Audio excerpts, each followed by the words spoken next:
Right now, the world just changed, and most people have no idea what's actually happening. The Strait of Hormuz is closed, not threatened, not warned about, closed, and if you think this is just another headline buried between celebrity gossip and weather forecasts, you need to stop. Because what Iran just didn't happen in isolation. It happened at the end of a very long rope that Washington spent years pulling. 20% of the world's oil flows through that narrow strip of water. 20%, every tanker that can't pass doesn't just raise gas prices at your local pump, it reshapes the entire architecture of global power, supply chains fracture, allies panic, and suddenly every nation that quietly kept its dollar reserves starts asking a very uncomfortable question. Is this system still worth defending? This isn't chaos.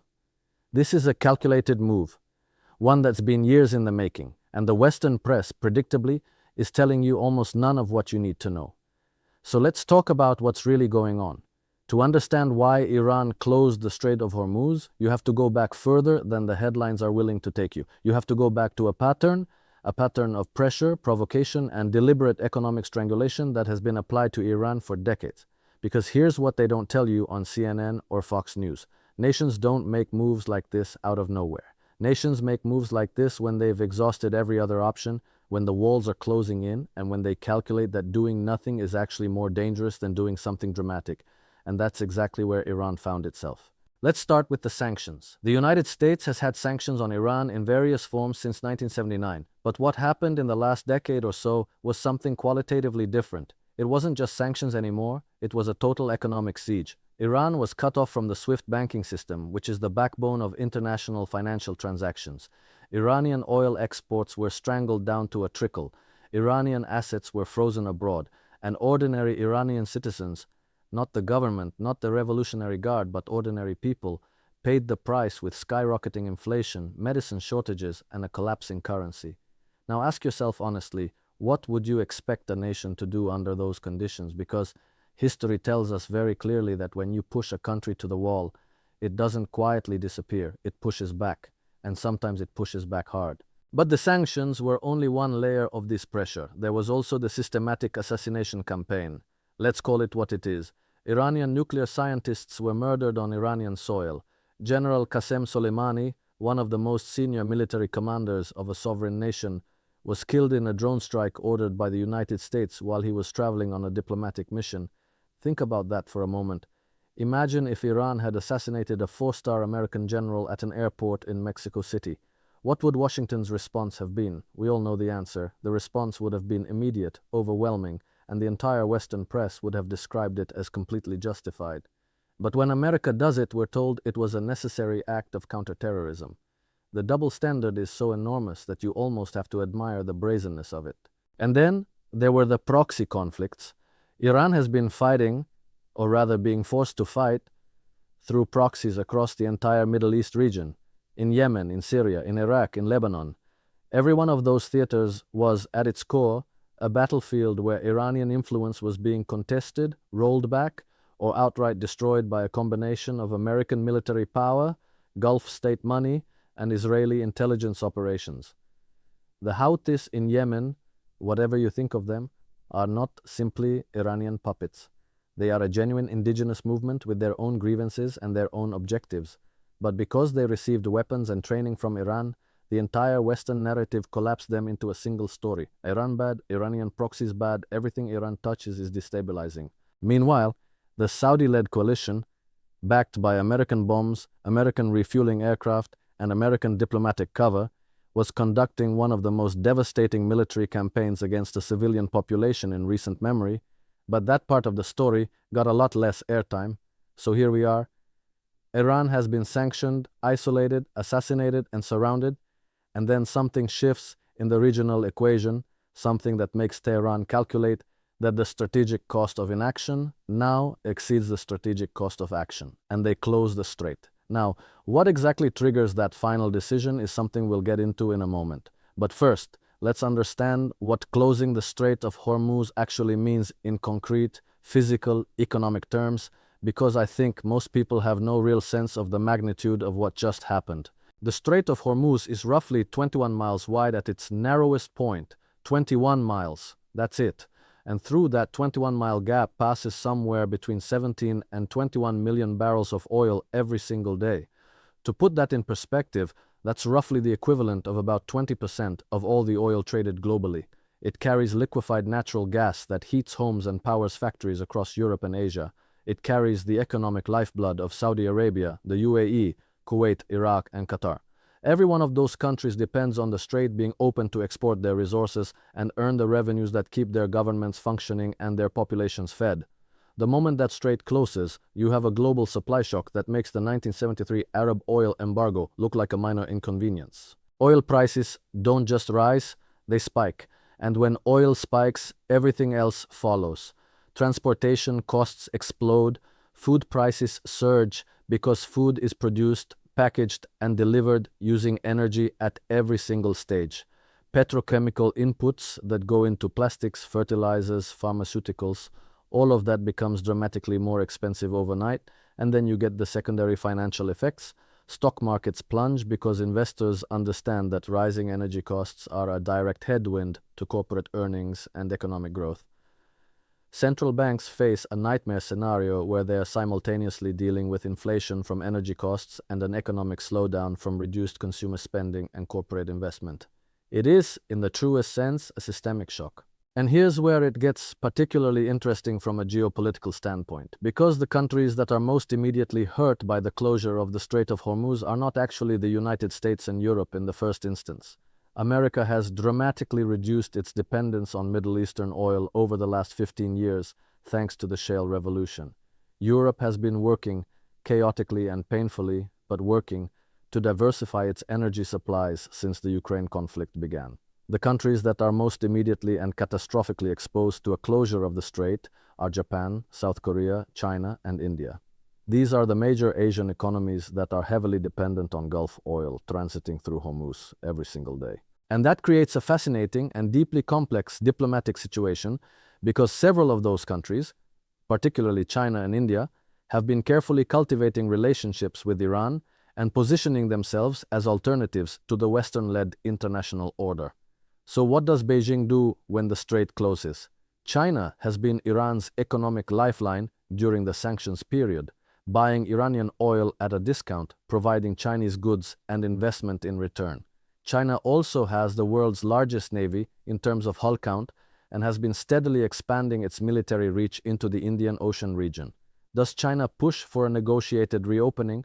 Does China use its influence with Tehran to broker a deal? Or does China see this moment as an opportunity to demonstrate that it, not Washington, is the indispensable power in the region? These are not hypothetical questions. These are the exact calculations being made in Beijing right now. And then there's Russia. Russia, as a major oil and gas exporter, actually benefits, at least in the short term, from a spike in global energy prices. Higher oil prices mean more revenue for Moscow, which is fighting a grinding war in Ukraine and desperately needs foreign exchange earnings to keep its economy and its military machine functioning. So Russia has very little incentive to pressure Iran to reopen the strait quickly. In fact, Russia has every incentive to let the crisis simmer for as long as possible, maximizing the economic pressure on the Western economies and their Asian allies, while watching Washington scramble to respond without any good options available. Now let's talk about Washington's options, because this is where the analysis gets really sobering. The United States has significant military assets in the Persian Gulf region. It has carrier strike groups. It has air bases in Qatar, Bahrain, and the UAE. It has a substantial naval presence. And on paper, it looks like America has overwhelming military force that could theoretically reopen the strait by force.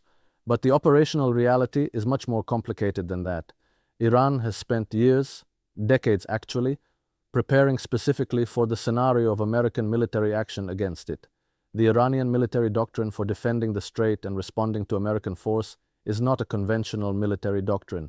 It is an asymmetric doctrine built around swarm tactics, using small fast boats, around anti-ship missile batteries dug into the mountainous terrain along the Iranian coastline, around sea mines that can be deployed rapidly across the shipping lanes, and around drone warfare that has advanced considerably in sophistication since the early days of the program.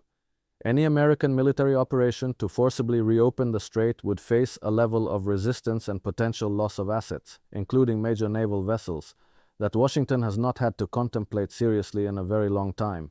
And the political cost of that operation would be staggering, because the moment American bombs start falling on Iranian territory, you have the very serious risk of a regional conflagration that draws in Hezbollah in Lebanon against Israel, that activates Iranian-backed militias across Iraq and Syria against American forces stationed there, that potentially destabilizes the Gulf monarchies whose populations have a complicated relationship with American military presence on their soil. The scenario that military planners call escalation dominance, the ability to control how a conflict escalates and ensure that you come out on top, is genuinely uncertain in this environment. And when escalation dominance is uncertain, responsible military commanders are very reluctant to recommend offensive action. So here's the picture that emerges. Iran has executed a move that simultaneously inflicts enormous economic pain on the global system, constrains American military options, creates a complex diplomatic situation for China and other Asian powers, benefits Russia, and forces every nation on the planet to reckon with the question of what the Middle East order actually looks like going forward. This is not the action of a desperate, irrational regime lashing out blindly. This is a calculated, strategic move by a country that has been studying its adversaries for 45 years and has finally concluded that the balance of risks has shifted in favor of action. But let me add something that rarely gets discussed in these conversations, and I think it's critically important. Iran closing the Strait of Hormuz is not just a military or economic event. It is a moral and symbolic event of enormous significance for the global South. There are billions of people around the world, in Africa, in Latin America, in Southeast Asia, in the Middle East itself, who have watched for decades as Western power has been used to extract resources, impose governments, launch wars, and sanction populations into poverty, all while wrapping itself in the language of democracy, human rights, and the rules-based international order. For those billions of people, an Iran that closes the strait and forces the West to negotiate rather than dictate is not a villain.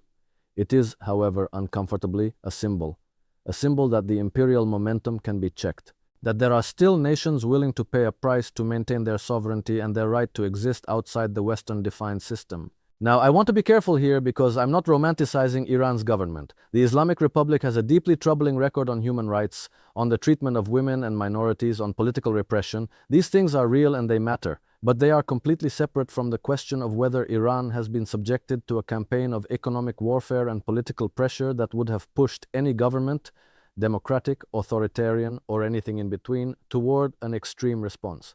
You can hold both of those things in your mind at the same time. You can say the Iranian government has serious problems and the treatment of Iran by the Western powers has been deeply unjust and predictably counterproductive. The people who benefit from you not being able to hold both of those thoughts simultaneously are the people who want you to think in simple binaries, good guys and bad guys, because simple binaries are much easier to manage than complicated truths.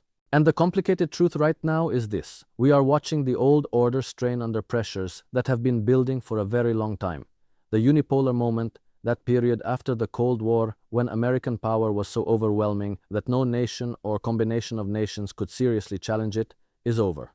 It ended gradually and then suddenly, the way Hemingway said, bankruptcy happens. The signals were there. The failure to achieve strategic objectives in Iraq and Afghanistan despite overwhelming military superiority, the 2008 financial crisis that shattered confidence in Western economic models, the rise of China as an industrial and technological competitor, Russia's resurgence as a military power, the shift of global economic weight toward Asia. All of these things were eroding the foundation of American hegemony year by year. The closure of the Strait of Hormuz is not the cause of the crisis. It is a symptom of a much deeper structural transformation that has been underway for 20 years. And here's what that means for you, sitting in the United States right now.